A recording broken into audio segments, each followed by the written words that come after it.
Welcome back, fellow Game Masters. I'm Richard Quiner, and we're back with the RPG Daily, and today it's another little video, kind of vlog thing about the progress on the RPG Writer Workshop videos. So basically, the RPG Workshop moves very quickly. So they had some lessons about where to publish and some legalese, and they do have some information about stuff like that.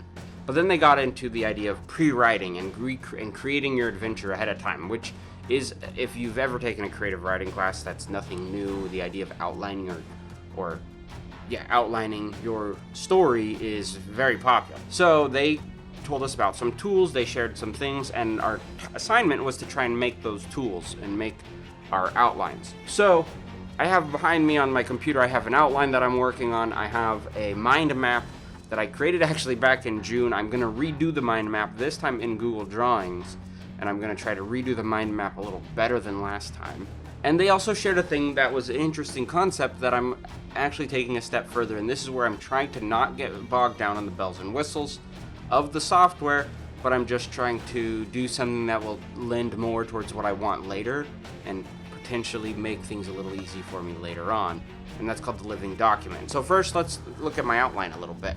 Now, the outline, I'll just show you a brief screenshot of it. I'm not going to show too much of this, but it has all the parts of the adventure that you really could need. It just kind of guides you through the process of writing the adventure, and it has your intro, the overview of the adventure, and then it has kind of chapters for each location. So what I did is I took that outline that they gave us, and I went through and I duplicated the chapter section, the amount of chapters I think I'm going to have, which is 4. I think there's going to be 4 main chunks of my adventure. And then I'm basically going through and filling in the blanks. So right now what I've done is I set up a brief synopsis of every location or every section of the adventure that I'm doing.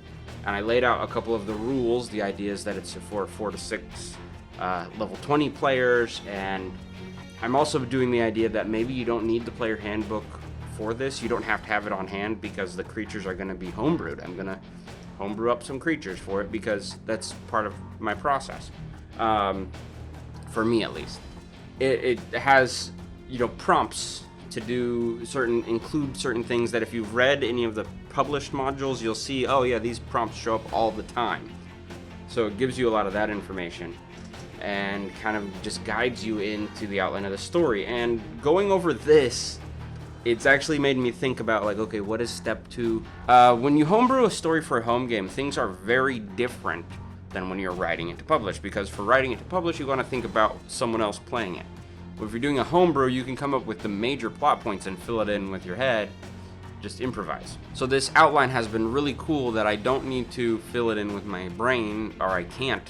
It actually makes me think about what the players might logically do, what I would like the players to do as part of the adventure, and then they can move on through the story.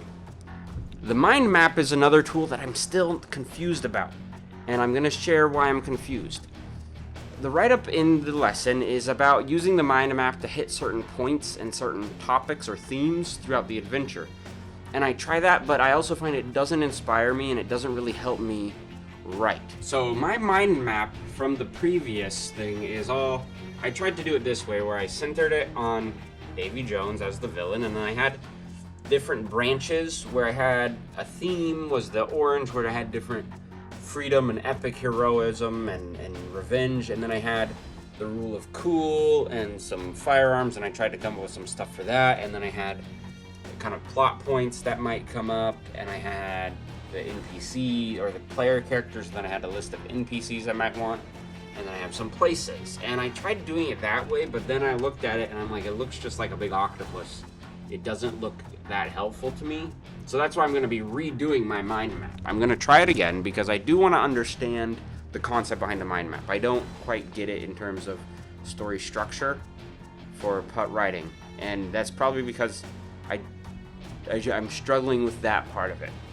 So I'm going to go back, I'm going to reread the lesson and probably reapproach this mind map. But they did have a cool point about a living document, and what that is, it's something that you constantly update. So it's a document I can update and keep updating until I have a finished product. That's kind of how I see it, I think. So they provided one, which, no, I'm not going to share it. They provided one that one of the instructors made and uses and I saw it's an adventure template, which you can get those all over the DMs Guild. And I went on DMs Guild and I found another one that I actually really like, that I just want to tweak a little bit and make it my own and make it fit the theme of it to give it a more nautical look. But that's what I'm going to show you here. I have Microsoft Word. I had to go subscribe to Word to get this to work, so I'm paying for it. And I don't have certain fonts installed on this computer, so that's why they're not showing up. But you can see it's laid out pretty clearly, as you know, you have the adventures and everything highlighted is something that's going to be used. And it has a nice background, you know, texture to the paper, which I'm going to change actually. And my color schemes, they have the classic red and yellows and blue and grays, the red and yellows and grays of standard D&D stuff. I'm going to be changing that to like blues and reds. I like the idea, since this is a nautical adventure, I want to put some of that in the actual layout and imaging of it. But the important thing is, while doing that, I can't get bogged down into that until my adventure is written. So while I have this document and I have ideas of things I want to do, I'm trying to keep myself from touching that until I have something a little more substantial written. So by the time this one's going to be published, and then I'm going to have more work to be done, of course, as I continue on pre-writing my adventure, doing the outline, and then I have to move into figuring out some other aspects of the adventure, probably some of the technical things, and then I have to write, I think it was 3,500 words, which is about 10 pages of text. So that's the goal for this project, is 3,500 words. So by the next time I post a video about this, I'll have, I don't know what it'll be allowed, but I'm going to try to do it in a couple more days after I make some more work. Anyways, I've been Richard. Thank you for watching. If you like what you see on the channel, remember to hit the subscribe button and the bell icon to get notified when I upload new videos. You can also click over here to see more videos in this playlist, or over here to see what YouTube suggests you watch from my channel.